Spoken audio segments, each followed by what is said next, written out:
Bonjour à toutes et à tous, bienvenue chez Ophi Invest AM pour notre point hebdomadaire de marché. Alors, la semaine a continué d'être alimentée par un Donald Trump qui, anticipant sa prise de fonction le 20 janvier, continue de dévoiler ses futures nominations qui doivent passer par un processus officiel, je le rappelle, et ce matin vient d'annoncer également ses premiers éléments en matière de droits de douane. Alors, qu'est-ce qu'on a aujourd'hui du point de vue américain?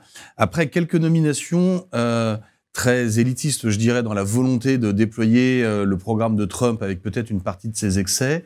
Une bonne nouvelle qui a été saluée par les marchés, c'est la nomination de Scott Bessent, un financier reconnu qui maîtrise bien l'ensemble des enjeux, nommé comme secrétaire au Trésor.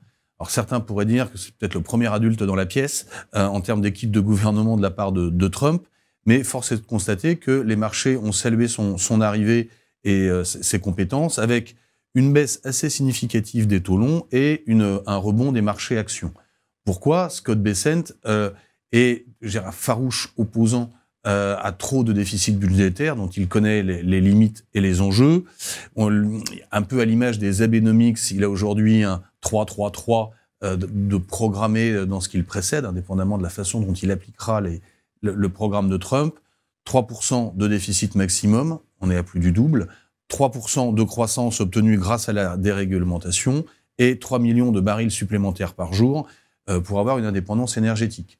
Donc effectivement, compte tenu de la crédibilité de cette personne et de ce qu'il compte sans doute mettre en œuvre, les taux d'intérêt long terme ont été plutôt rassurés sur le volet déficit et provoquant une rebaisse assez significative du 10 ans américain et de l'autre côté, plutôt favorable croissance et énergie et donc baissier pétrole. On voit bien que les nominations, le caractère et la façon de déployer le programme de Trump va progressivement sans doute s'adoucir depuis les excès qu'on a pu connaître durant la campagne à une réalité de terrain et des négociations. C'est d'ailleurs le deuxième volet qui est assez intéressant ce matin, avec les premières annonces d'une hausse très rapide, donc ce qui tend un peu quand même les esprits, des droits de douane de 10% sur la Chine et de 25% sur le Mexique et le Canada. Cette sanction particulière sur le Mexique et le Canada est peut-être adressée d'un second ordre, avec sans doute des effets collatéraux, à la Chine, qui, pour contourner les sanctions de la précédente mandature de Trump, avait installé des usines dans ces deux pays. Ceci dit, on voit bien que Trump va vouloir aller vite et fort sur les droits de douane. On a donc un peu un des regains d'anticipation d'inflation plus élevés, donc forcément d'un peu de moindre Fed. La Réserve fédérale, elle, reste prudente, data dépendante. On est sur une économie qui continue d'être résiliente aux États-Unis, mais la mise en œuvre, la séquence et l'ampleur du programme de Trump la rendront sans doute plus prudente. On devrait donc avoir un prochain mouvement de 25 centimes de baisse lors du prochain comité. La Fed, ensuite, va sans doute se laisser le temps de voir où va la croissance et quelles sont les premières mesures du nouveau gouvernement. Le taux d'atterrissage, le taux neutre auquel la Fed devrait arrêter de baisser les taux pour être en équilibre avec l'inflation et la croissance sera sensiblement plus élevé que ce que l'on pouvait anticiper auparavant avec Trump du côté de 3/4 autour.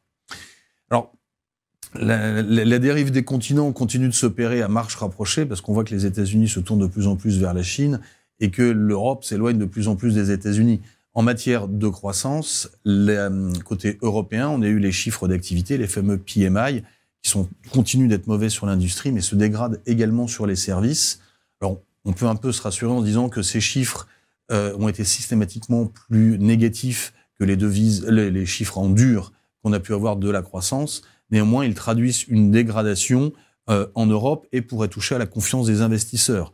Ceux-ci sont heurtés par, d'un côté, l'instabilité politique en Allemagne, avec des élections prévues dans la deuxième quinzaine de février, peut-être confirmées mi-décembre par le Parlement, une incertitude d'ici là et de ce qui sortira des urnes pour la suite, une incertitude avec dans le conflit ukrainien, où on sent bien que chacune des parties essaye de pousser son avantage avant des négociations qui seront forcées probablement par Donald Trump lors de son arrivée au pouvoir le 20 janvier, et en France, une situation politique où le gouvernement, qui devrait voir adouber cet après-midi les efforts faits d'un point de vue budgétaire, pourrait chuter lors du passage de ce budget à l'Assemblée en fonction de la façon dont ce sera fait, provoquant sans doute un maintien des tensions du spread France-Allemagne. On est repassé au-dessus de 80, même si de ce point de vue-là, le pire n'est jamais certain. Le resserrement de ce spread à court terme paraît donc délicat. L'ensemble de ces incertitudes pèse un peu sur les consommateurs et sur la confiance des industriels. Ceci dit, on est toujours dans une progression des salaires réels nets, avec plus d'inertie qu'aux États-Unis. On devrait sans doute avoir des moteurs poussant un peu plus la croissance qui se confronteront à cette perte de confiance des industriels en 2025. Tout cela devrait pousser la Banque centrale européenne à continuer ses baisses de taux d'intérêt. Certains anticipent même jusqu'à 50 points de base, un peu en urgence en décembre, ce qui nous paraît peut-être un peu prématuré. Ce qui est certain en revanche, c'est que le point d'atterrissage de la Banque centrale européenne sera sans doute plus bas que ce qu'on avait pu anticiper, probablement en dessous de 2 et peut-être plus rapidement en 2025. Cela a eu un impact sur le taux 10 ans allemand qui a rebaissé jusqu'à 2,20%, avec probablement une décorrélation progressive et s'accélérant par rapport aux 10 ans américains, compte tenu des deux trajectoires différentes des deux zones. Les actions européennes ont évolué en ordre dispersé en fonction des différentes annonces. On voit bien que le sujet restera volatile. Ces actions vont certes, cette zone, sur le marché actions va certes souffrir des mesures de Trump annoncées ou à venir. On est néanmoins sur un secteur qui est déjà peu cher, avec comme une trajectoire de croissance qu'il ne faut pas totalement oublier sur 2025. Et il faudra bien choisir en fait les entreprises qui pourront bénéficier du regain d'activité qu'on devrait avoir aux États-Unis versus celles qui pourraient pâtir plus des droits de douane.